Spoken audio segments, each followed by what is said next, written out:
Well,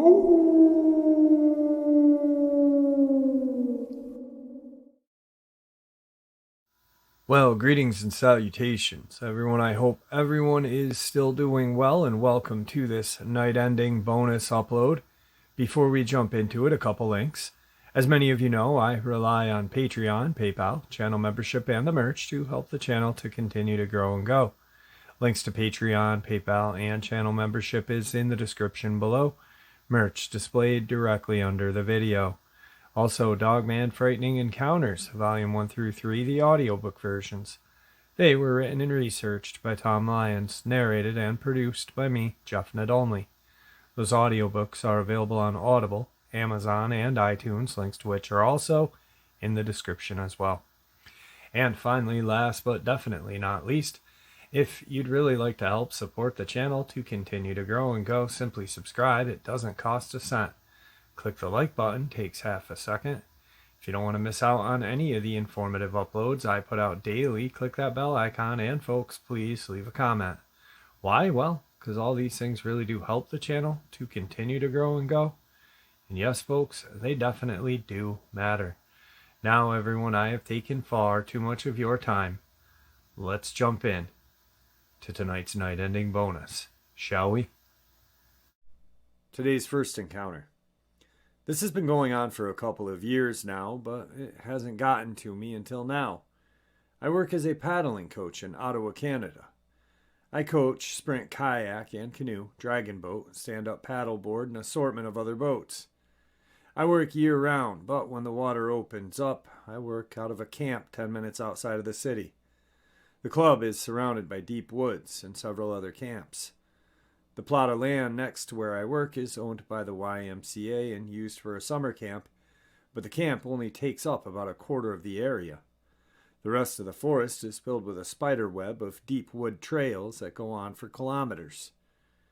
I used to train my athletes on these trails, but for a couple of years now, we have not been allowed to use them. Anytime we go on the trails, now a representative of the YMCA usually comes and kicks us off. It all started about 2 years ago. I was upriver, always coaching the dragon boat session. We were paddling alongside the shoreline owned by the YMCA, and just as we started to take a break, I heard the most chilling scream coming from the woods, not too far from shore. It sounded like a woman's, but it sounded very off, as though she was struggling to get air or something. The whole boat stopped moving and stopped to listen. It was quiet for a long time until I asked if anyone else had heard that. The dragon boat holds 22 people, and just as I asked, everyone looked at me and nodded. People were quiet for a while to see if it happened again. The first incident happened late in the summer, so I assumed it was just a camp kid screaming at a bug or something. It happens. When we didn't hear it again, we decided to continue the workout. Just as we got going, however, it happened again. The same gargled scream just beyond the tree line, and everyone in the boat stopped to listen. I wasn't 100% sure what to do. I had never dealt with anything like this before. It was one of those things that you question constantly, not sure if what you heard was legit or not. I beached the dragon boat on shore just so we could take a look. Everyone was guessing that the source of the scream could not be more than beyond the tree line. A couple of the guys and I took a look around, but couldn't see anything. It was honestly a really chilling situation. We all eventually decided to call it a day and head back. I assumed it was just a camp group hiking the trails, and it eventually left my mind. Flash forward last summer. I heard the screams again only a handful of times over the season. I can't say how many times, but it couldn't have been more than 3. Each time it would happen to me and whoever I was with could never find where it was coming from. It was always the stretch of beach owned by the YMCA, never anywhere else. This all happened at different points of the summer. It was never just one part of the season. I want to say that this was not the only weird stuff going on. Besides the odd disembodied screaming, myself and others would hear a few different sounds coming from the woods by the club. This would include a weird rasping wind blowing through the forest, immediately followed up by the sound of what I could only describe as someone gutting a fish, but really loudly. It's so hard to explain, but I want to do that sound justice because it has just chilled me to the bone. The worst thing I experienced at work is somewhat too common nowadays. It usually happens when I have my younger training group with me. With this group, I coach mostly sprint canoe and sprint kayak, and the group ranges in ages from the youngest being 12 to the oldest being 17. I train the kids after school, and sometimes we go late just before the sun sets. Sometimes I'm stuck closing up the club in the dark with the kids, which is when this usually happens. From time to time, when it's just on the cusp of being dark out, me and my athletes hear footsteps coming from the woods that surround us. They always stop just short of the tree line. It doesn't sound like someone's running through the trails or anything like that, but as if someone's walking through the underbrush. Just as we hear it, myself and the kids always fall silent and look in the same exact place. This usually prompts everyone to drop whatever they're doing and hightail it to the parking lot and drive off. Now all of this would be fine. I'm a pretty tough guy. I don't scare easily. At least I didn't think so. But a couple of days ago, something finally put me over the edge. It's been an exceptionally warm spring in Canada, which has allowed me to start working on the water 3 to 4 weeks earlier than usual. I was out on the water with the Dragon Boat crew, and we were paddling up and down the range of beaches owned by the YMCA. And again, it happened. Everyone stopped paddling and just stared at that stretch of beach. The scream sounded different now. Still a female, but really demonic. All the hair on my body stood on end. The whole boat laughed awkwardly, assuming it was just a member of our club, or a member of the YMCA hiking on the old trails. But I did not laugh. It hit me almost immediately. It could not have been a member of our club, because I was the last booking of the night. And it could not have been a member of the YMCA because it was too early in the season, and the YMCA camp has not even been opened yet for season. That was the other night, and I still have not decided what to do. This whole thing has put me on edge, and I have not allowed myself to stay later than 8 p.m. these last couple of days. It's not just me either. I've talked to a few other coaches at the club, and all of them have heard these strange screams and the footsteps leading up to the tree line, and we all don't know what to do about it. The screams usually happen a couple of times a summer, and usually in twos, so I will try to get a video of it happening, if I can. As I was narrating this experience, I instantly was brought back to my experience in 1994, summer of. The way he explained the scream is eerily similar to what I experienced with my friends that night, and how these things were walking just on the opposite of the tree line, just in that underbrush where we could not see them, but they could see us. It's a very terrifying experience. If you've ever experienced anything like that with one of these creatures or something similar, it's a sense of dread, emptiness, and helplessness. And then as we rounded the corner to get to the main road, and we saw the Dogman standing at the edge of the tree line waiting for us, it was almost like it wanted us to see this thing. An experience I'll never forget. I hope this guy never sees what I saw that night. So, moving on. Tonight's second experience. There's a town in Illinois called Beardstown. The town is very small, sundowner town that's run down and just wrong. I have stories upon stories about this place, but I need more info from people outside of my circle. The townspeople are complacent in their existence and have a seemingly jaded emotion to any mention of supernatural or just weird happenings in the town.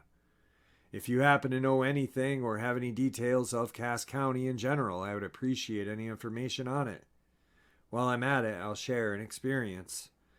I would often visit Beardstown to see my partner during my spring break. It was an escape from my life, and one of the only times we saw each other before we moved in together. He lived with his grandparents off of US 67 heading into town, right by the Swift plant. The road had houses on the left and fields to the right. Closer into town was a massive cemetery right across the plant. That was the main area we would occupy since it was a little out of town. I think out of all of the experiences, I have a good starter. The night the moon disappeared. A lot of things happened that night that were just bizarre and not right. My fiance and I were heading back from St. Louis, March 22nd, 2019. It was specifically a waning gibbous and was directly behind us for the drive. We were driving through Little India when I noticed the moon was gone. No clouds, you could see the stars, but no moon. We stopped at a Conoco on the road and got out to have a look because it felt absolutely wrong. It was nowhere in sight, but we had to be home by 8 p.m. We drove into the area and headed towards this creepy church outside of town called Shiloh Church. It was abandoned and creepy and a whole different entity. The road before and after the church is covered in thick trees and had a dip in the road. This area would have thick fog and mist and sometimes have misty people-shaped figures just chilling in the road. We had the radio on low at like 5 or 6 just because we were freaked out about everything. When we hit the dip in the road, our radio jumped up and down in volume and my fiance turned the radio off. It immediately turned back on and the lights started flickering. The air got heavy and cold and suddenly my fiance slows down and then speeds up. It scared me and all he said was deer. After a bit we started getting to Beardstown and he breathed out really long and told me what he saw. He said he saw this creature running through the trees alongside our car. When he started to slow, it turned and started to rush the car. Luckily, he sped past and we were okay. After we got home, after dinner, the moon was visible, but we were still shaken. And this would be the fiancé's perspective. I'll describe the creature as best I can, and the easiest way I can is by stating how I first encountered it. Several months before the event, I was taking a coworker home down the winding road. The area is full of narrow, winding roads surrounded by trees, and saw what I first thought was a large deer walking into the road. Of course, I hit my brakes so I wouldn't hit it. I thought it was a deer because it was large and quadruped, with thick hind quarters and a long neck. The animal stopped in the center of the road and turned its head to me, and that's when I noticed it was wrong. The face was flat, gaunt, with large white eyes that caught the light like a cat's eye. It did not have fur. It was hunched more like something walking unnaturally on all fours. It did not have hooves, but crooked hands. It stared at me for what felt like forever, while my car filled with the smell of rotting meat, and then moved on. Months later is when the above event happened. I could smell the same stench, and it had the same hunched, twisted posture. It moved faster than an animal should, and its face was wretched, right out of a nightmare. It was not a deer or a dog with mange. I'd also like to mention that it is commonplace in Beardstown to see what are, for a lack of sensitivity, tweakers, who lie in crumbled heaps in the road nude, sometimes in feet of snow, and skittering about like insects when approached. I've seen them myself, and I've also seen people on drugs, and I can see a difference. Something is deeply wrong with Beardstown, Illinois. Tonight's third encounter. Let's preface this. I don't do drugs. I rarely drink. I usually reserve that for Christmas and New Year's. Rarely New Year's, only when I get invited to a party.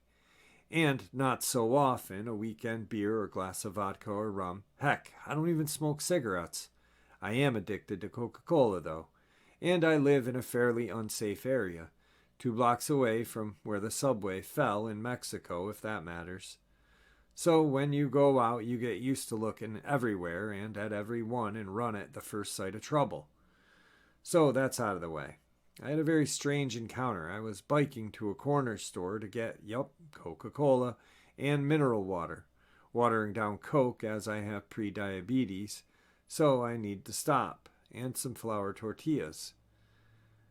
I don't want to chain my bike to a post or a bench because I'm going to 3 different stores, so I look around to see if there is anyone suspicious, and get to the hardware store.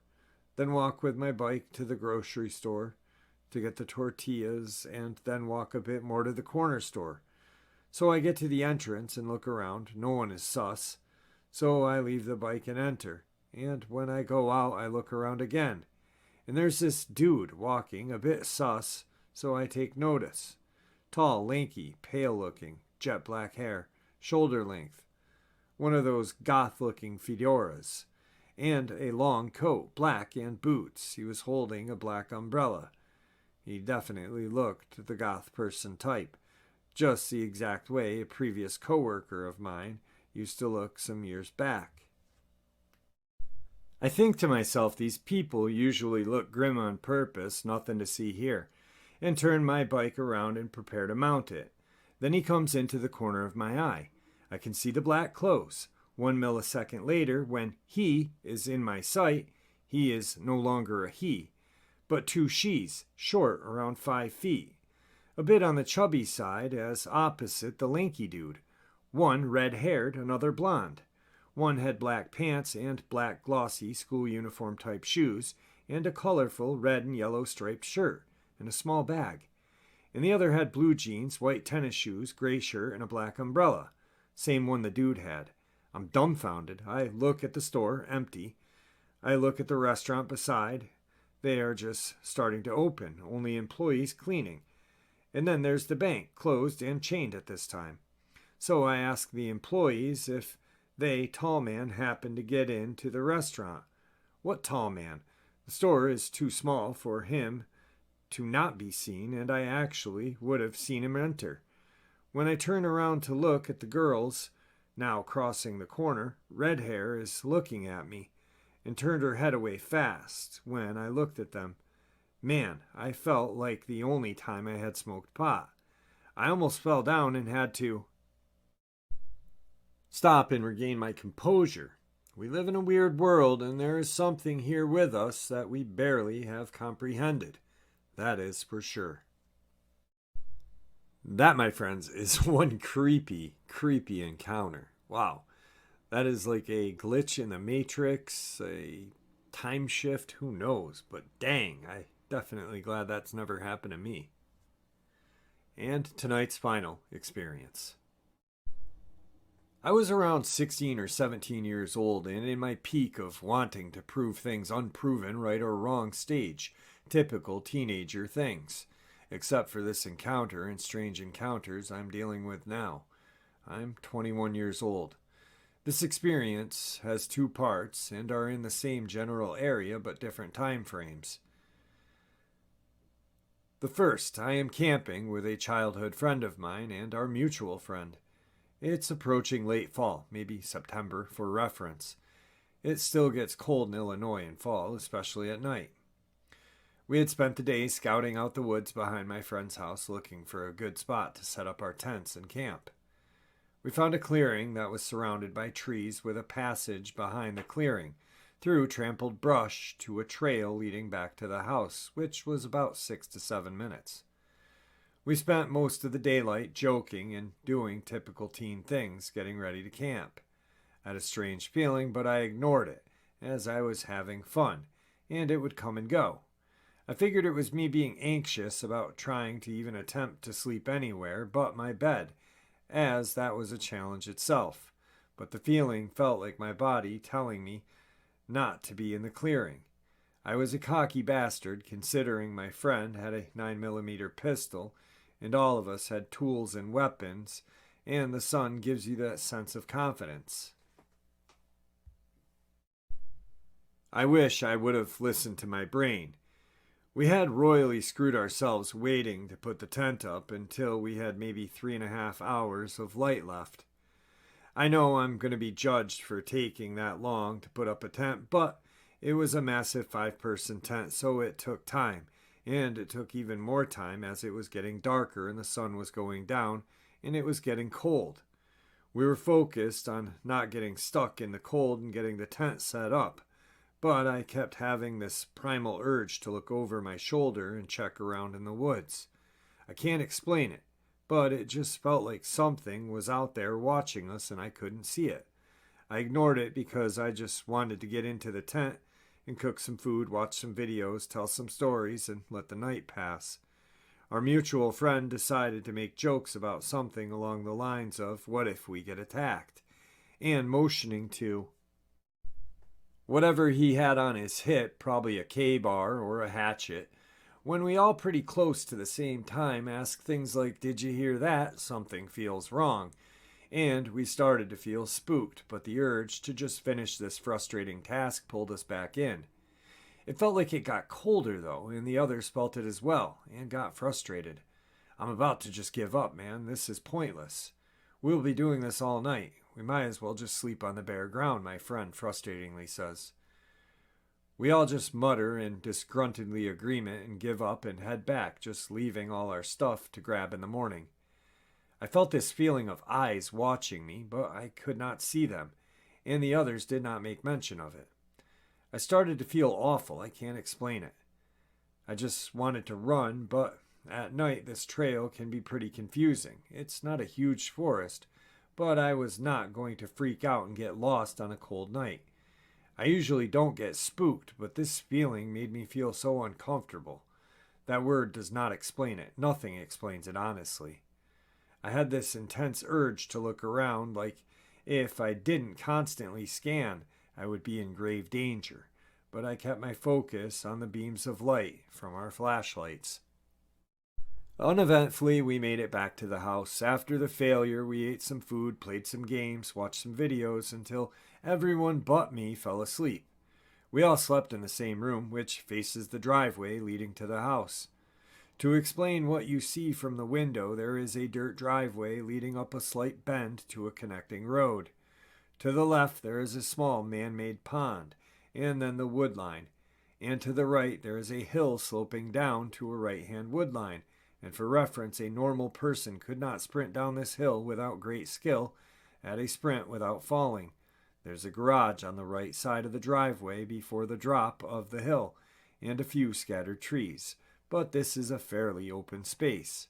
I will always kick myself for doing this, but not being able to sleep, I got paranoid thinking about the events beforehand, and being bored as well, I looked into cryptids. We had been talking briefly about them and other things beforehand, but the others kind of chuckled at my paranoia and eventually went to sleep. I'm wide awake late at night. I don't understand what brought me to do this, but I look out the window toward the driveway, and I see a pair of yellow eyes staring at me from the woods. I felt like I was going to get sick and I couldn't move. I was frozen. I wanted to run, but I couldn't. I felt panic like I had never felt before. It made me feel a sensation I have never felt since. The eyes felt like they peered through me, not at me. I just stood there frozen, staring at these eyes. My eyes eventually adjusted, and I could barely make out a pale flesh-like color of a man. But it didn't have the shape of a man. It was standing, but the posture was so wrong, like an animal learned to stand on its back legs. It was like it stopped mid-step, fixed its eyes on me, as if it was stalking and caught prey. It was so far away, and the garage light was so dim I really couldn't see much. But I will try to give you the best description I can. The head was somewhat human, but elongated, almost as if the head was stretched from the jaw to the top of the head. The torso was disgusting. It looked like this thing had barely eaten.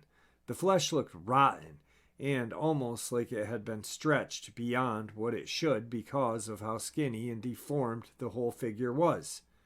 The arms were way too long for its body, and its legs were thin and gangly, but also deformed.